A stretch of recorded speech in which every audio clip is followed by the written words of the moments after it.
So you have these times in the scriptures where essentially it almost appears like we become too progressive. One example is where it's the Garden of Eden and Adam and Eve eat of the fruit, and they essentially are now in a state of imminent death. And as a result, what God does is he doesn't want them to eat of the tree of life. And so what he does is he prevents that.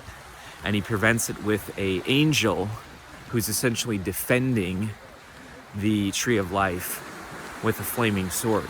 So this is an example of someone who essentially goes too far, explores too much, is on the verge of going too far.